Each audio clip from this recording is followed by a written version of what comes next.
All right, I think we're live. Welcome back to another episode of Mitten Athletics Live. We are brought to you as always by Mitten Athletics Supply. We are your one-stop shop for anything that you need track and field equipment-wise. Please reach out to us. Currently working with Gill and Polanic equipment, but anything else that you need, questions, even if we don't have it, we'd love to at least help point you in the right direction of what would be best fit for you. So, yeah, Aaron, Colin, but we got a special guest today. Gene Lebron. I don't want to mess up any of his background information, so I'm going to allow him to kind of introduce himself to start, give some information on himself, and then we'll go from there. So, Gene? All right. Hey, thanks for having me, guys. Yeah, my name's Gene Lebron. Been coaching track and field for about 25 years. Started at Ithaca High School. Coached there for 17 years. Had an incredible experience with some absolutely amazing athletes and great support system. But I've always lived in Alma. And, as my kids got a little older and I realized I either needed to bring them to Ithaca or me come to Alma if I really wanted to coach them, and I really wanted to do that. So, something opened in Alma. It was a blessing. It was a PE position and head track job. And then, so I came over here. I was doing track in Alma and cross country in Ithaca. And so it was kind of both worlds collide. I was still working with both groups, and we do these Sunday runs, and every Sunday we do these Sunday runs, and the kids show up, and the Ithaca kids would be like, "Are your step kids coming this weekend?" So,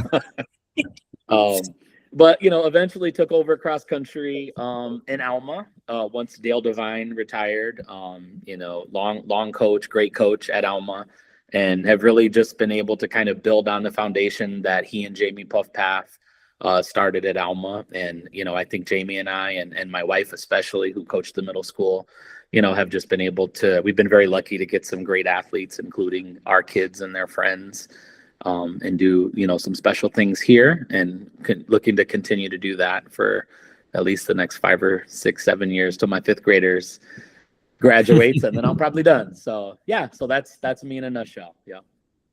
Well, that's awesome. What got you started in track originally? Well, I ran in high school at Albion High School for Mike Jurasek. I don't know if you guys know Mike, and did okay in high school. Was indoor state champ in the mile and runner up in cross country. Yeah. Back then, you didn't have to run that fast to win. 4:17 win it back then. That's what I ran. So 15:30 would win. Kids crap for super shoes. Yeah, right. Yeah, I had the nails in the shoes, type of thing. But yeah, and ended up going to CMU to run for Jim Knapp and Craig Fuller.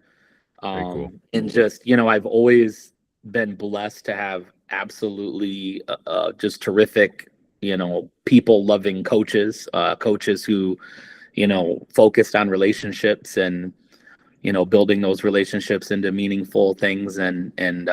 So it's just something that I wanted to do. So I knew I wanted to be a teacher because that would allow me to coach. And so I teach and coach now. So really it was those guys, Mike Jurasek, Craig Fuller, Jim Knapp, who kind of led me to track and field. And of course, I just love the sports, having participated in them, since I was a 7th grader. So.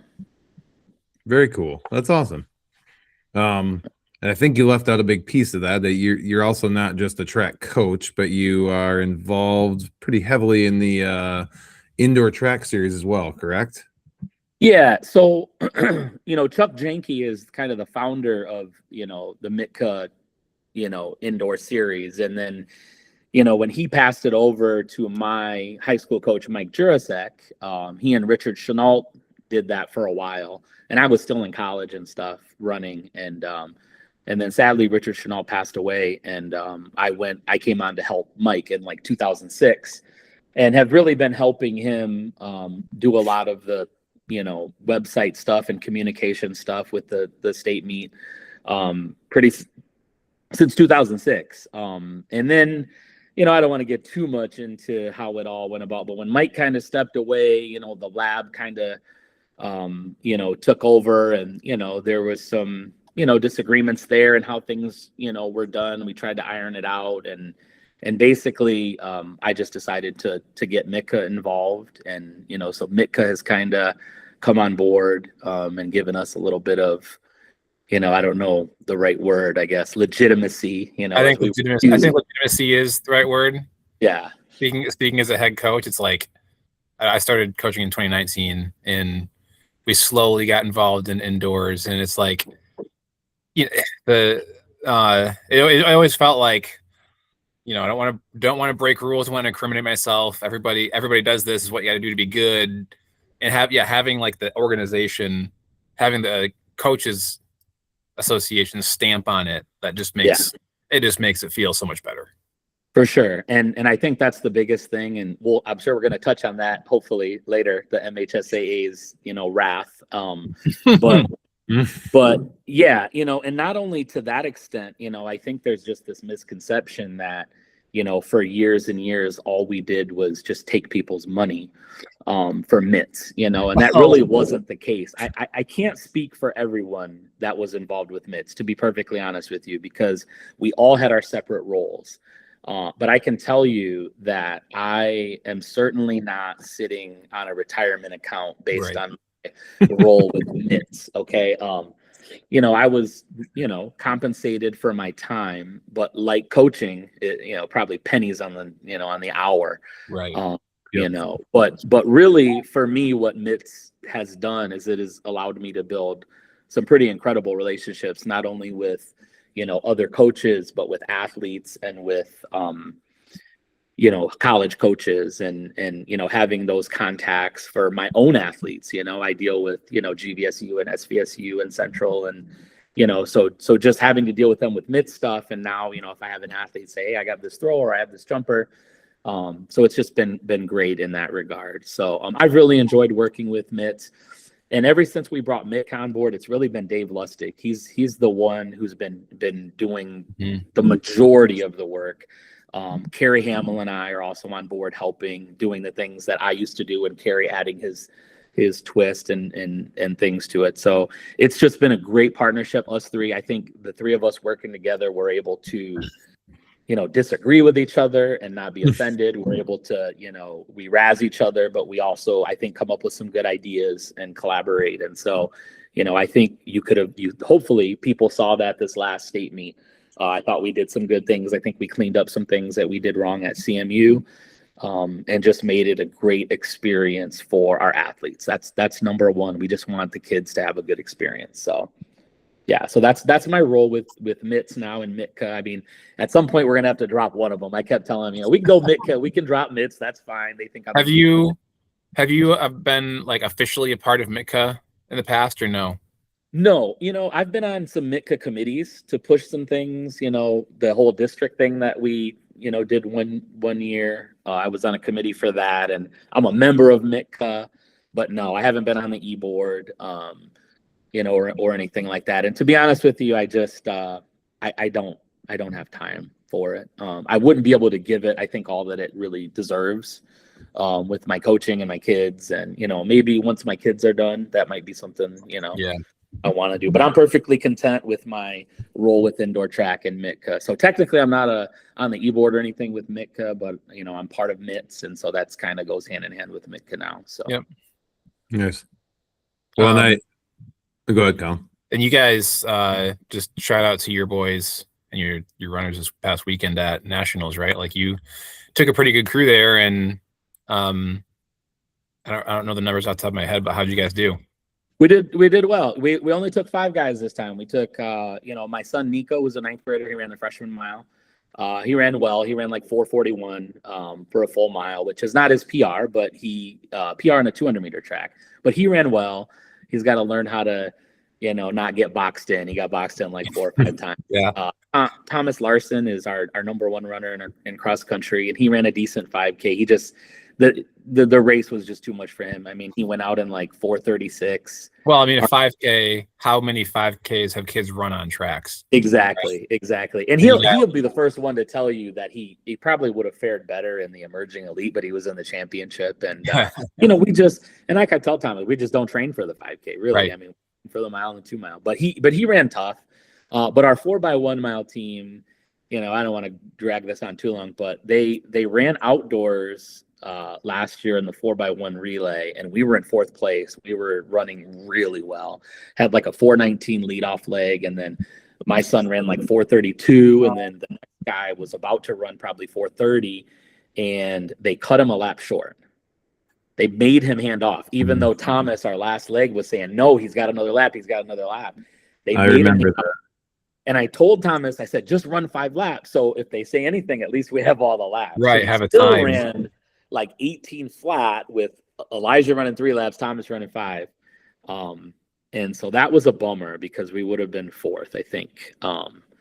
But I emailed Nike and I said, hey, could you at least give us automatic entry to the indoor?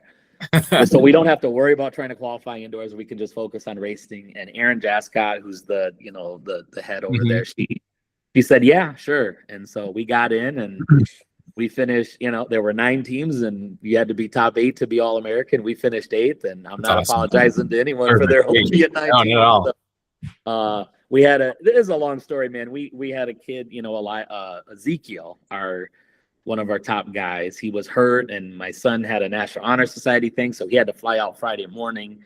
It was just kind of destiny, man. It all came together. But for those 3 seniors to end as All-Americans, it was pretty awesome and fitting for them. Yeah, that's awesome. How much do you guys focus on training for optimal performance in the winter versus training with the intention for spring and letting the races be whatever they are? To be honest with you, we train pretty hard in the winter, but we rarely step foot on a track unless it's to race. Everything we do, we're doing outside. What's rarely though? Because for us, we'll go like in West Michigan, we could hit up Grand Valley or Aquinas probably literally every week, right?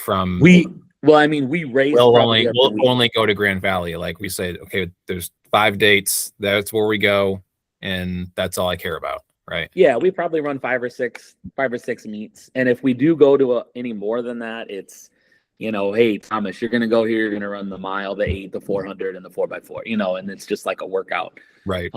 But we don't do anything on the track throughout the week or anything like that. We're doing tempo runs, and, we have a loop around this. We call it the Masonic Home, and it's 1,200 meters. And we have some pretty creative ways we can do things there. But yeah, no, we really just focus on getting out in the cold and getting tougher. Yep. So, same. But we've been able to be pretty successful, doing just that and running pretty fast. I mean, Thomas ran 9:13 in the 2 mile off of no speed work. Yeah. So I think he's going to do some special things outdoor. So, we'll see. I mean, it's obviously a lot of risk when you're trying to train hard in the winter and also come back and run fast in the spring. But as you guys know, it's almost impossible to run fast in the spring because you got dual meets and this meet and that meet. And, so it's tough to pre-team and then tell a kid, oh, you're only going to run this or that. So it's, yeah. Yep. Yeah. So I guess going back to mitts a little bit, this year was a little bit different, right? There was Micah taking over, but then also changing of locations kind of partway through the year, and a lot of the conversations that went on with that. Everyone has opinions on why it happened and didn't happen and this and that. And what can you tell us about what really happened, why it happened? And I'll say I was not at CMU last year. We had a lot of athletes that were, but I could not be there. I heard stories of things that people didn't like, and going there this year, I thought it was great. Yeah. I mean, Aquinas is a smaller facility. I get that, but I thought it was great. I can tell you everything because I don't work for anybody in this regard. We obviously, we're spoiled in Michigan. We have 3 300-meter tracks. And so everybody, especially people who are fairly new to the sport, think that that's the norm. And they don't understand that the 200 is really the standard track. So anyway, we of course want to meet on a 300 track. And we tried with Saginaw, and Rod Cowan at Saginaw Valley is a great guy. Evie, Eric Phillips, they're all great people. We all came to the table. and had a discussion, and I'm sure they'd be fine with me telling you this, but we just had a different vision of what it was supposed to be. Now, when we talked in July, the agreement was that, hey, we're going to stay out of it and let you guys do your thing. Great. Okay. And so we came to the table to work out, compensation and how all of this would work and who would handle what. And, we can time it, or you can time it and we can pay you, like however you want to handle it. And what it turned into was they just had a different vision for the meet. And I don't know if it's necessarily coming from their admin or if it's them or whatever, but they wanted to make the meet significantly smaller, and we just weren't interested in that. They wanted to cut out the sprint medley. They wanted to cut out the triple jump. They wanted to make it so that only the top 16. Yeah, I heard it was top 16 per event. Yeah, and make it like the true college model, basically. Right, which doesn't work for high school. And I tried to explain that, but like I said, I have a lot of respect for them, and so I'm not saying anything negative. We just couldn't do that. They wanted to cut out middle school races. They wanted to, and I will say here, and I'm guessing, I don't know this for sure, but I really think they're under a lot of pressure from their administration to make these meets smaller and not. I mean, all these colleges are so nervous about having kids on campus now, with the whole Larry Nassar thing and everything. Everything's just a liability, and we don't want a ton of kids on campus, and we don't, even some of the meets that they had there this year, the qualifying meets, I know that there was some pressure because the parking lot was filled up with high school track people when they had a basketball game, and the administration didn't like that. And I understand, because that's their basketball team for their college, and there's this high school event but people just don't understand how big track and field is in Michigan. Right. So anyway, we basically just had to say we're going to have to agree to disagree and cut ties. And that was really hard to do. But Mike Wojciechowski at Aquinas stepped up big time. They said, come in here. And we had hosted there before at Aquinas. We had hosted in, I think 2016. Yeah. And it worked fine. I mean, I thought the facility was great then. But this was even better. I mean, Dave Lustig really, I'm telling you, this guy, he does a fantastic Dave does a great job. He covered every stone possible to find ways to make this meet work. And so I think turning it into a 3-day. Yes. It's just I think that was probably a game changer. Agreed. Yeah.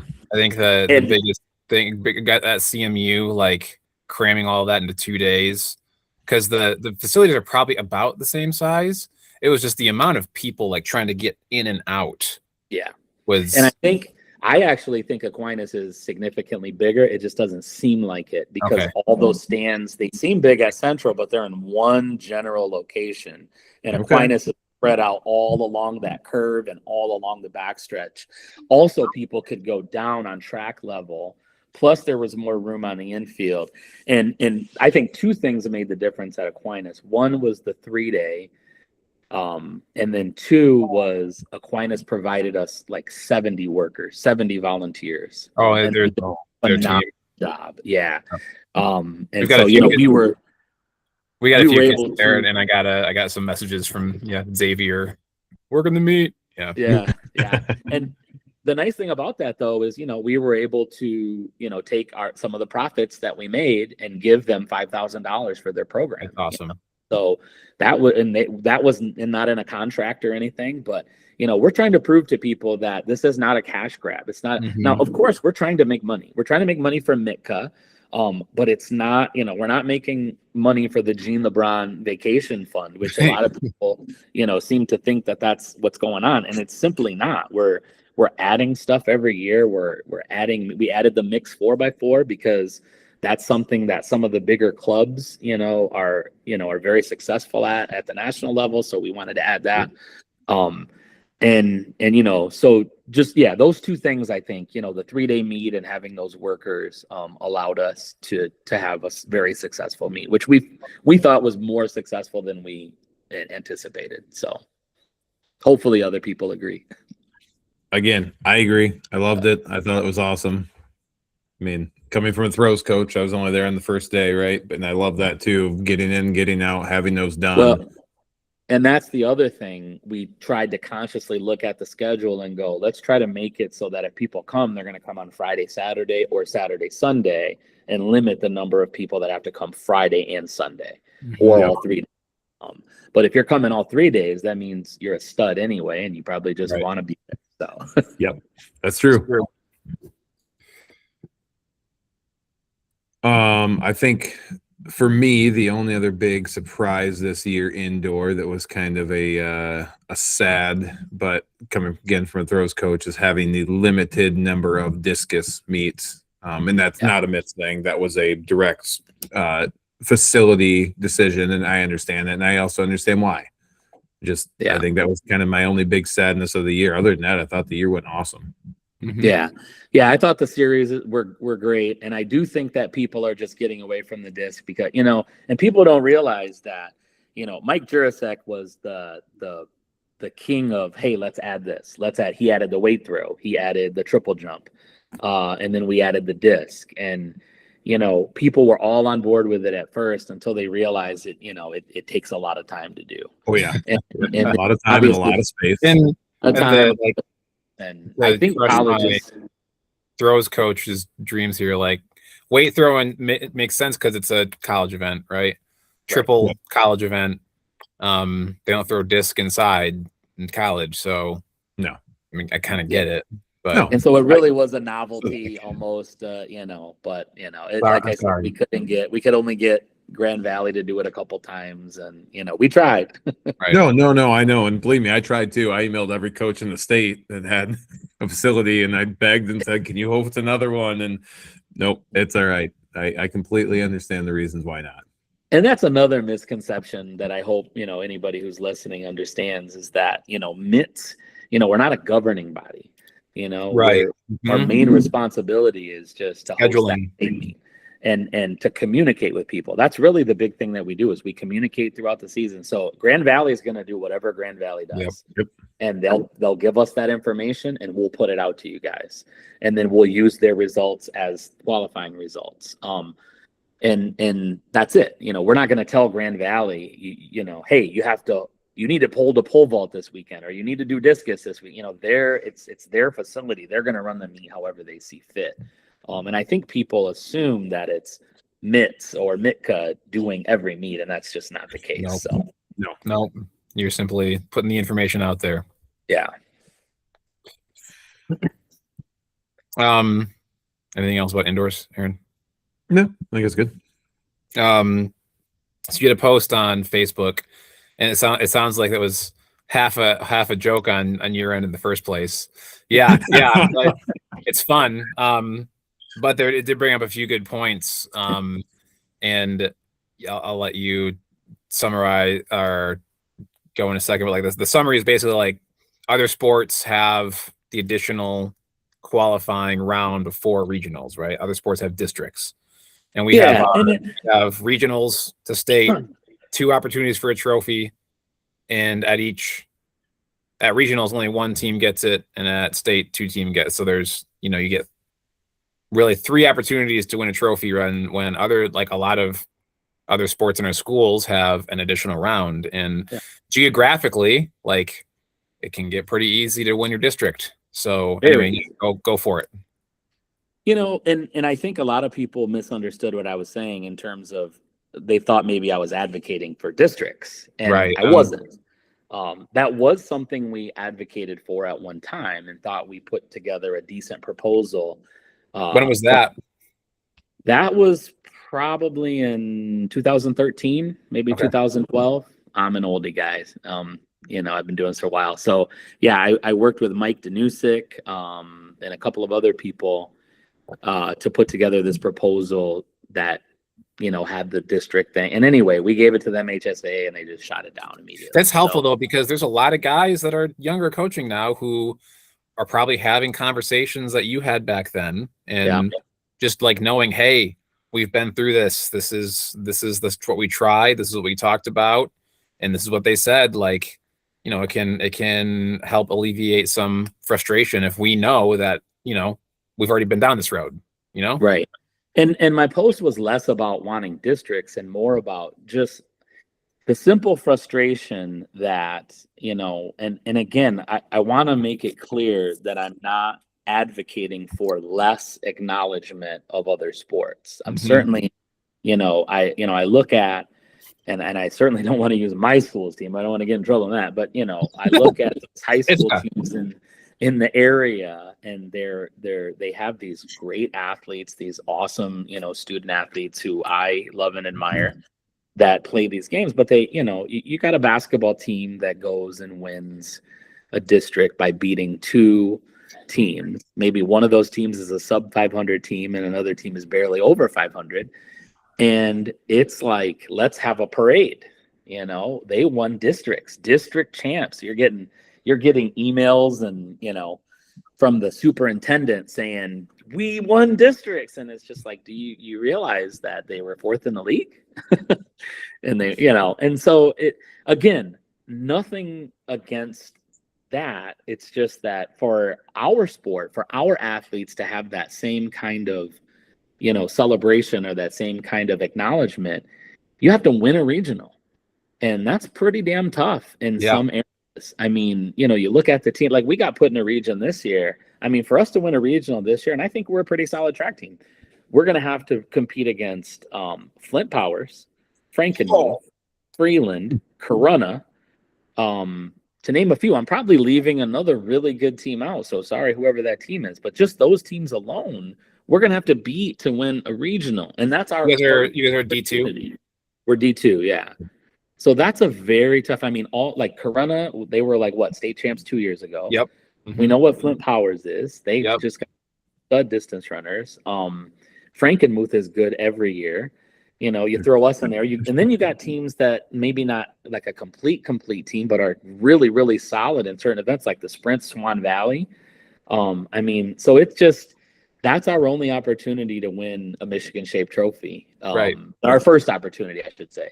And I just think that's kind of absurd because if you play, last year we were regional runner-up at Cadillac against Petoskey. They beat us, but we beat some really good teams like Shepherd, and we beat Swan Valley, and we beat Bay City, John Glenn. I mean, they were solid teams, and you get nothing for that.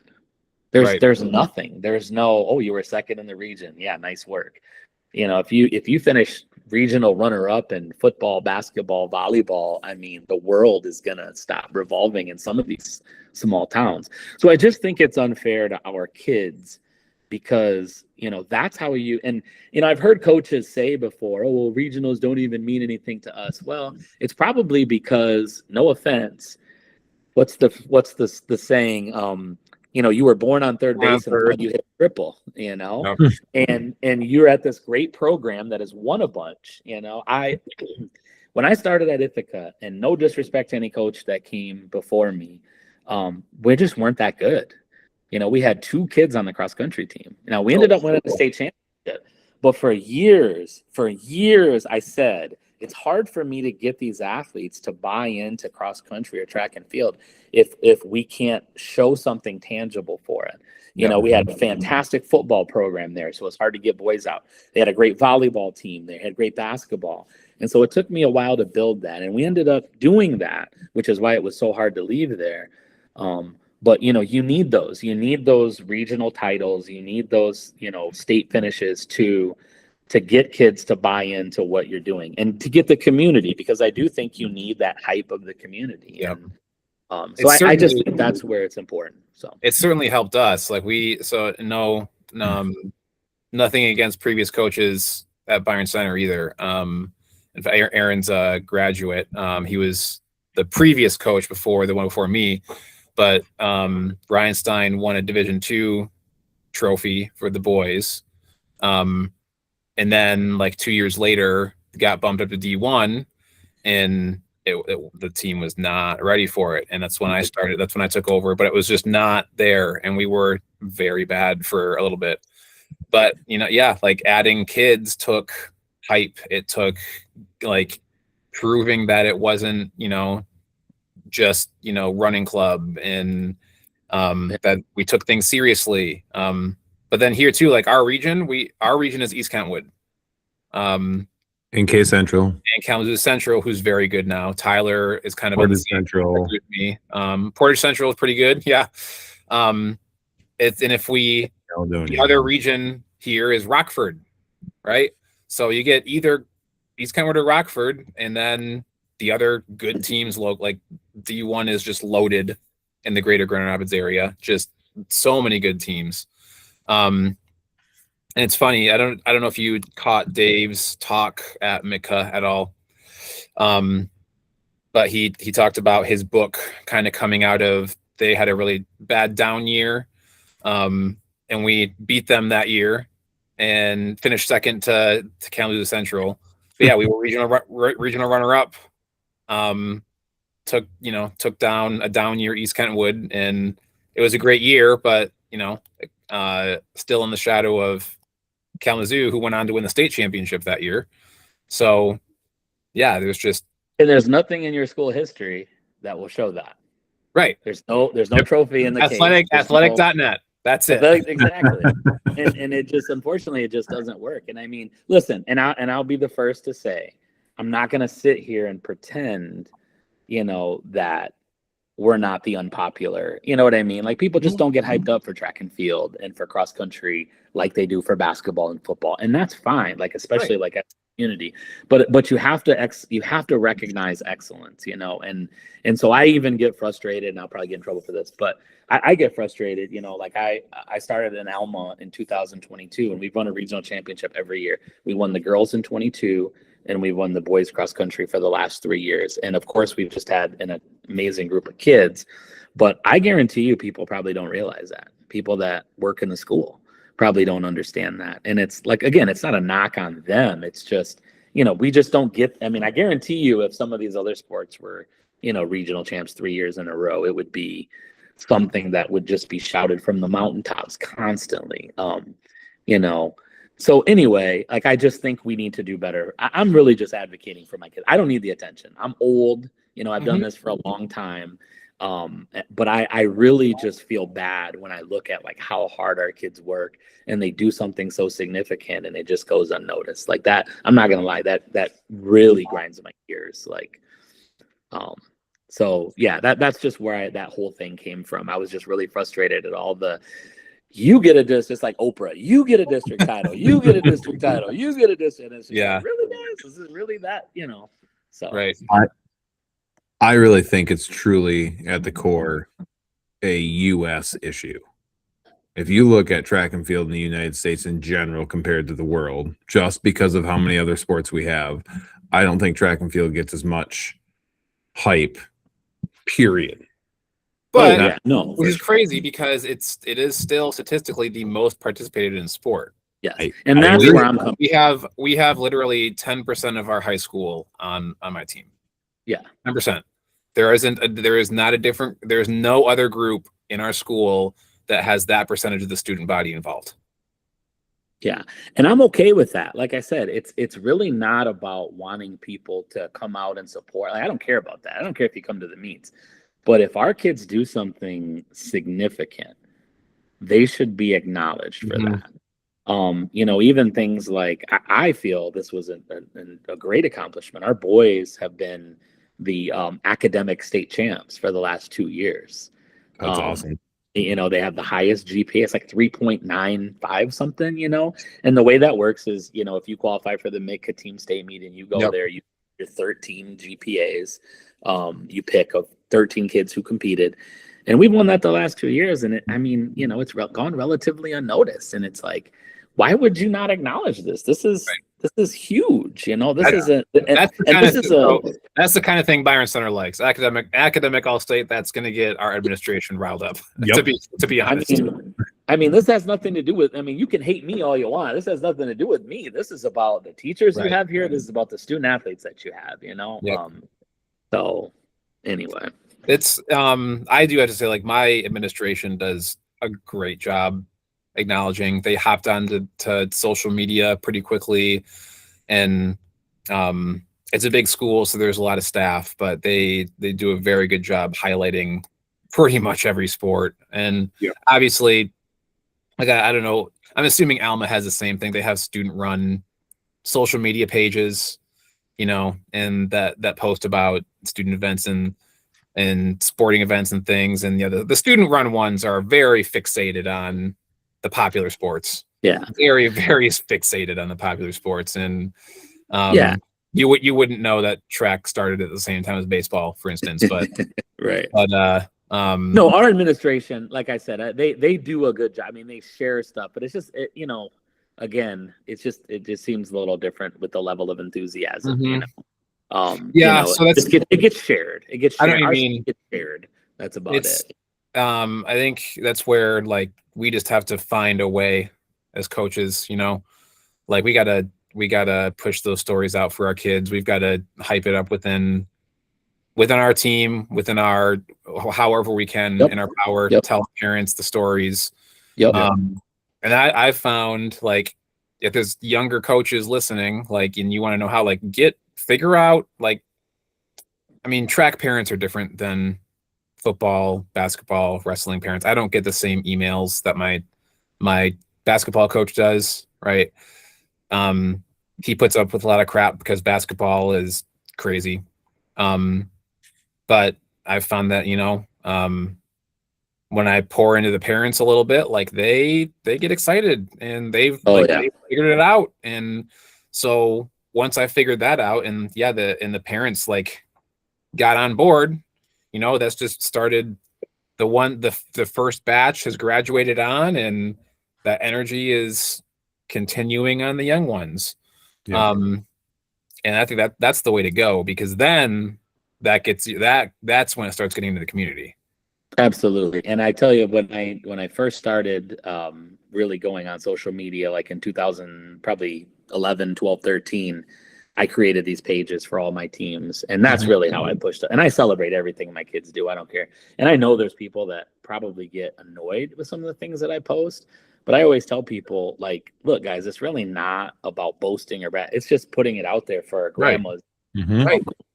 And I'm just celebrating our kids. And there's probably other coaches that look and go, oh God, well, we did that, or we did. Well, okay, well, we didn't. We're celebrating. Exactly. Sure. Us, It's not about them. It's about your kids. My kids.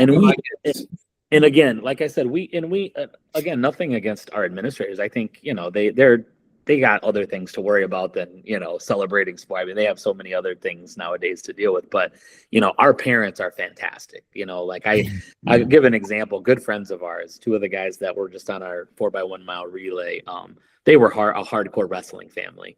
And so their kids are friends with my kids. I got their kids into running, and for a while it was just like, wait a minute, what are we doing here? What is this cross country thing? And no, he's gonna play football. And I'm like, no, he's not. He ran a 440 mile in 7th grade. He's running, trust me.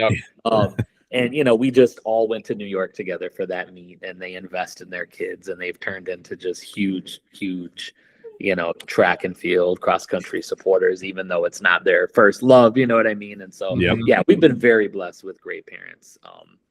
So you're right. That's where it is. It's just getting the parents to buy in and see how great, and they see what it's done for their kids.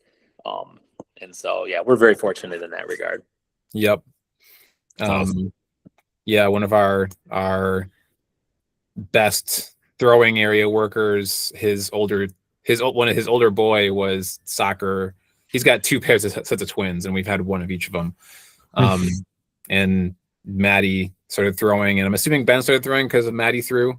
I'm guessing so. And they were like a hardcore soccer family at first, and now Ben was runner-up in the weight indoors as a junior, and is probably going to go throw hammer in college somewhere. And the lifers are track people now. So Well, I'll tell you, and she'll probably know if she ever listens to this. I'm just teasing her. She's a really nice lady, but she was the hardcore football mom, the hardcore basketball mom, and her son, in high school, he wasn't one of the top throwers on our team, but we also had a 56-foot shot putter and 170-foot discus thrower.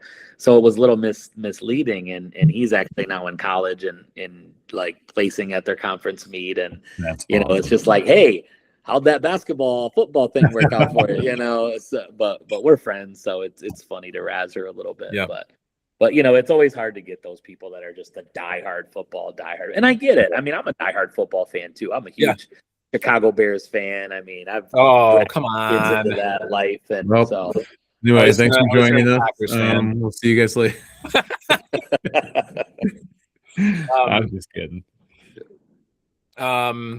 So you're in Division II, and before we started, you said you had prepared to talk about infield funny business.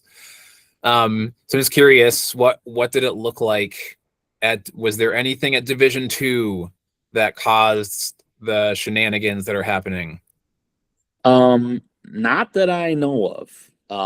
I think there were some rumblings about Hamilton being a nightmare, but I didn't think it was. From Like what a stadium? I understand, what's that? Like a stadium, the hosting environment?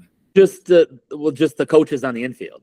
Okay. I guess they thought there was too much or this or that. I don't know. But I also heard there were some other divisions where teams were just camped out there, and coaches were out there, and there was a bunch of kids, and they had blankets, and they had whatever. And so, I don't know if that's the case, but I still just don't understand how you could deny coaches access to the infield, or at least some different area than just your general spectator. And you hear every argument. You hear, the one that like really gets me annoyed is the argument that coaches give. Well, if they're at the state meet, they should know what to do by now. It's I hate that. I hate it. This is not college. I hear stories about collegiate athletes not knowing what's going on either. So come on. And I just asked my son. He's a 9th grader. I said, son, if you qualify for the state meet this year and you run, would you like to have me on the infield? And he's like, absolutely. And I said, why? And he said, well, sometimes it's just nice to know, like, if the race goes out fast, for me to say, you're good, just sit for a minute, or you need to move up. Like, those things just make kids understand where they are in a race, because sometimes, especially younger athletes, they don't know what they're doing. Still, they're learning how to race. And so giving just that little bit of guidance, you're okay, run with him, hold on, don't whatever, just little cues that we give, just ease their nerves a little bit. And, so that's all part of coaching. So some of these pretentious coaches to say, oh, if they don't, I mean, clearly then you didn't probably coach that kid anyway, if they don't need you. So, so that's just frustrating to hear that, as an excuse. So I thought, we were at Forest Hills Eastern, for a couple years, and they had it down. They had a perfect scenario where they basically, on the backstretch, maybe 10, 15 yards in, they had it flagged off, and they had the whole, I guess what you'd call the D zone on the end of that side of the field. That was all open to coaches.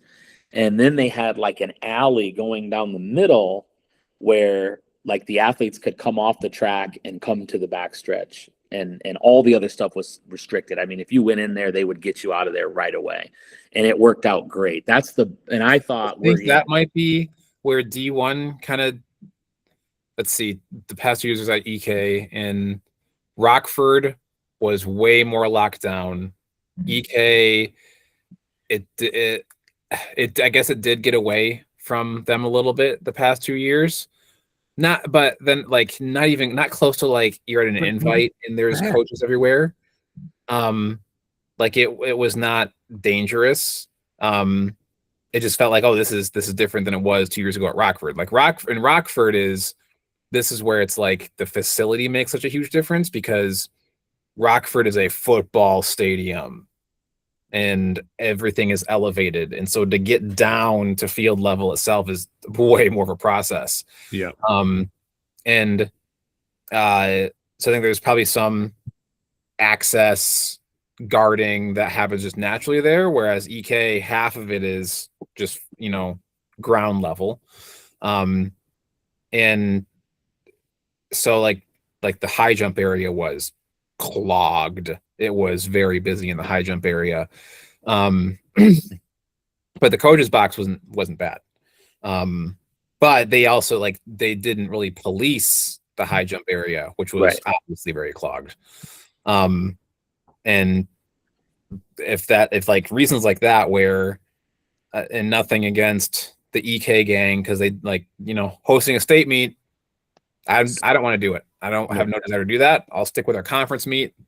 But it's a job. But if that's part of like the reason, then that's unfortunate. Yeah.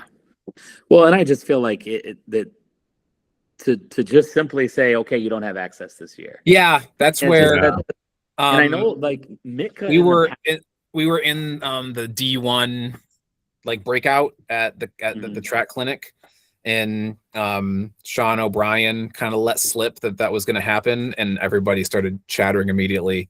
I heard that you guys were too busy arguing about the team state meet to probably talk about anything else, but yeah, it was like he kind of let out that, and I think people were just like, what?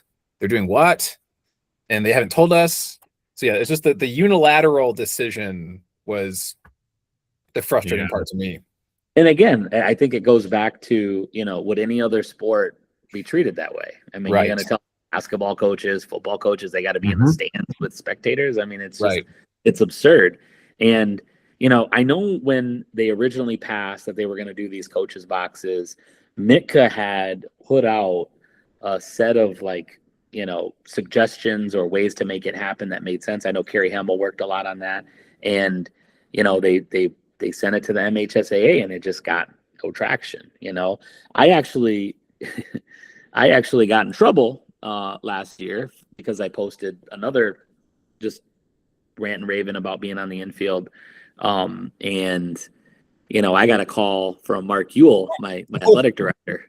He's like, tell Gene LeBron to call me. And so I call him, and man, he let me have it, boy. And I just said, it's like, you want to be a keyboard warrior. And I said, Mark, I'll gladly tell you to your face what I'm saying on Facebook. Trust me, bud. And so he's like, well, come down here. So I went down and we sat down. We had a great conversation. And I really like Cody Inglis, and I really like Mark. I do like them. I think they're great guys. But this is bigger than that. I feel like,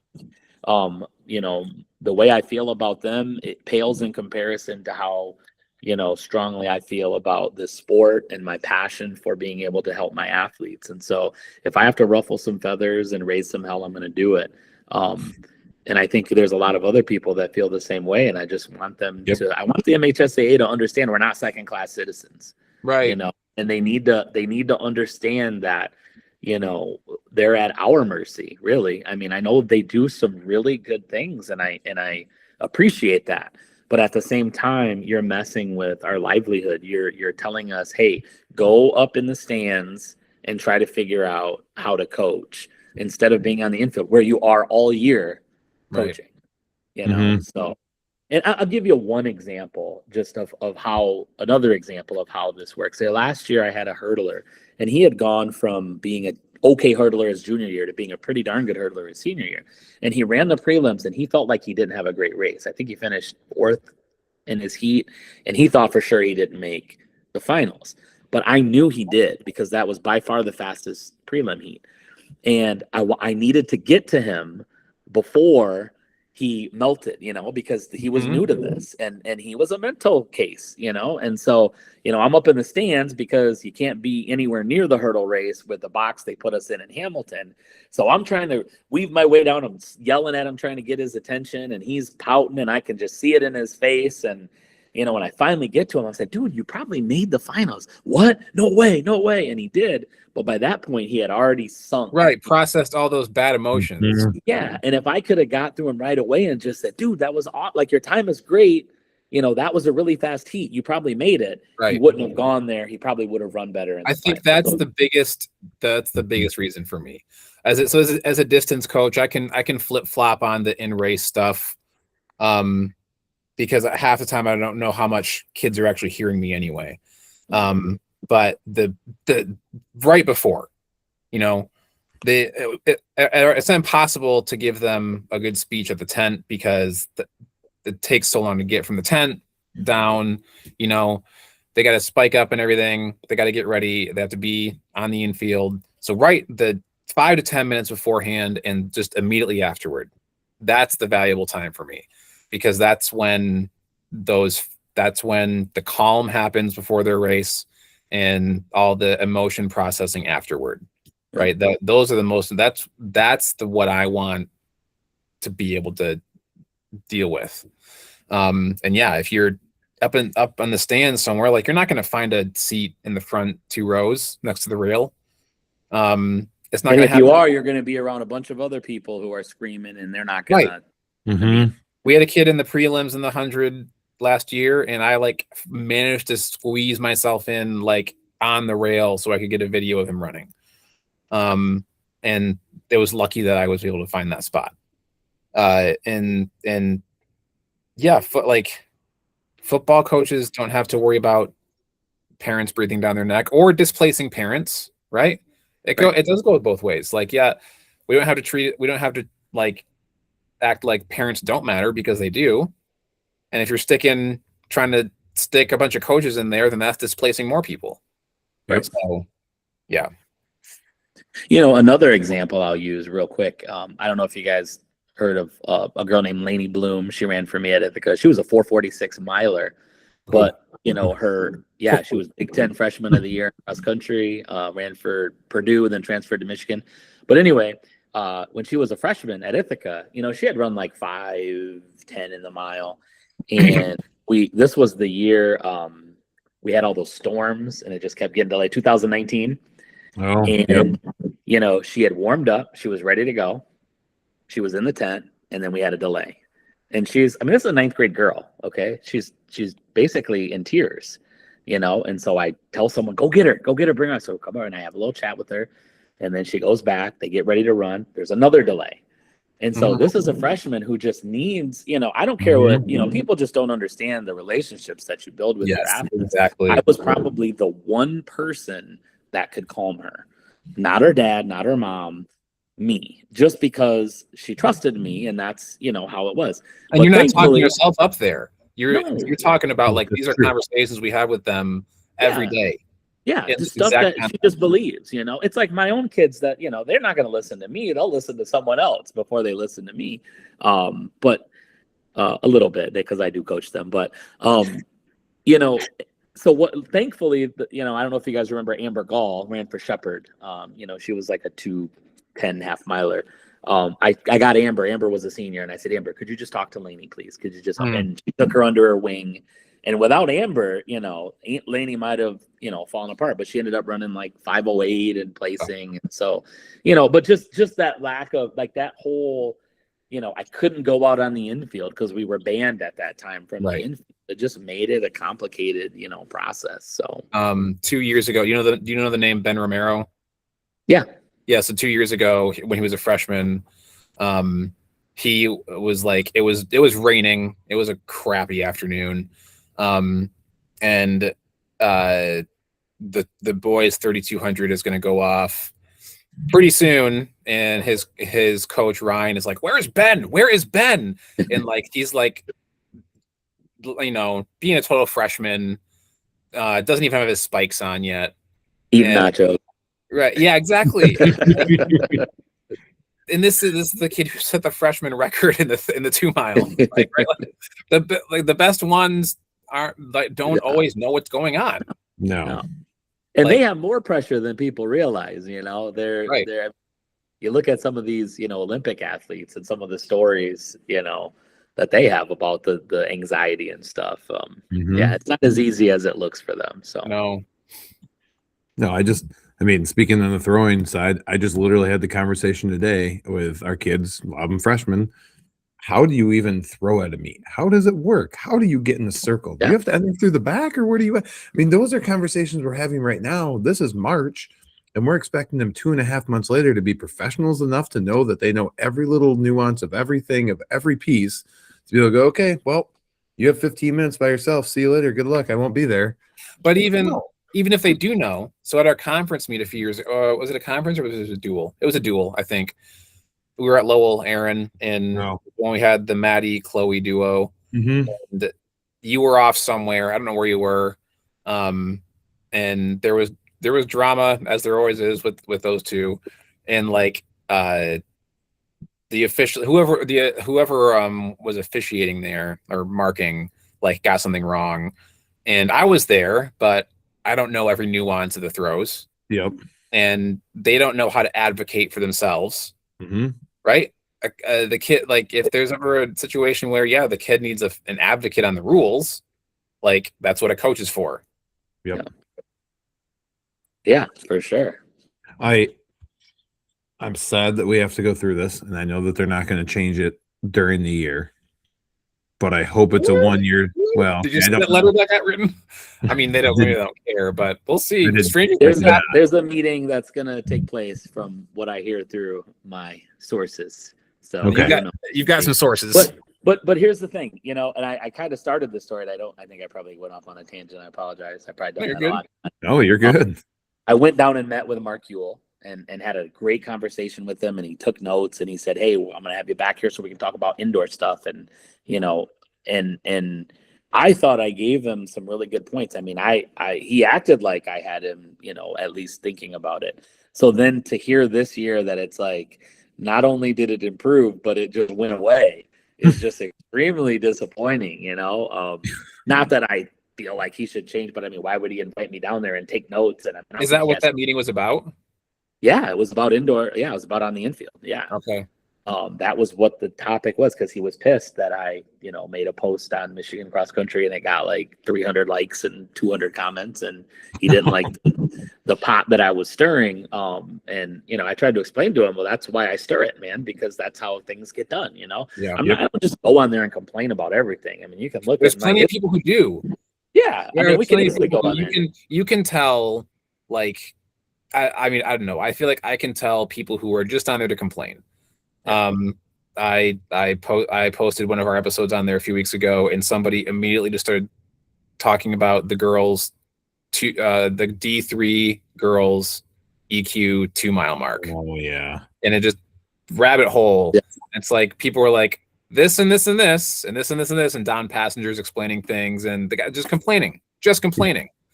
And I deal with this, but I deal with this a lot with indoors. And so I always try to give people the benefit of the doubt. Some of the emails that I get, you guys just blow your mind. Oh, I'm sure. The typical email I get from people is, hey, I want to join Mitts. How do I join? When does practice start? And where do I have to be? And, it's funny, but, those people, I usually try to address it in an email and explain to them what we are. And if they don't get it, I'll take the time to say, hey, just give me a call. And so they'll call me and I'll explain it. And then I'm like, you don't have to be a part of a club. You can just show up and, but here's, if you want to run a relay, you kind of have to set up, I try to go through, and I've made some really good friends actually having some of these conversations, people that I, communicate with regularly. But I do think that's a big part of what's really frustrating on some of those things is just misinformation, Yep. To have people, why don't they just have the stick meet at Grand Valley? Well, it's just not there's that more simple, to it than that. So, yeah. So, and like I said, I just try to put out those fires, and we try really hard with Mitts and Mika to, just educate people, or at least inform. I don't want to say educate, maybe that sounds pretentious, but just inform people. Like, this is how this works. This is how that works. And we're willing to help you. Like, we had lots of issues come up. Some we can help with and some we can't. But that's really what we're all about, is just trying to help, get some of that misinformation that you see on those posts out of there. So. Well, we appreciate what you do, because there's enough misinformation out there that without that, it just continues to grow and grow and grow, and then becomes this snake that, how do you stop it? Right. Yeah. And that's really frustrating, I think. But at the end of the day, people are always going to have their misconceptions and misguided opinions. So it is what it is. You have to take everything with a grain of salt and have some thick skin when you're organizing anything like this. I took that into consideration when I was at Nike. There were some things that they did at that meet that just blew my mind. But I'm like, okay, remember, you host the state meet, people complain. I'm not going to go complain to Erin about everything. I did complain to her about the knapsacks that they gave the kids instead of backpacks this year. That was one. I heard that was a thing. Well, I guess I didn't even pay attention to them.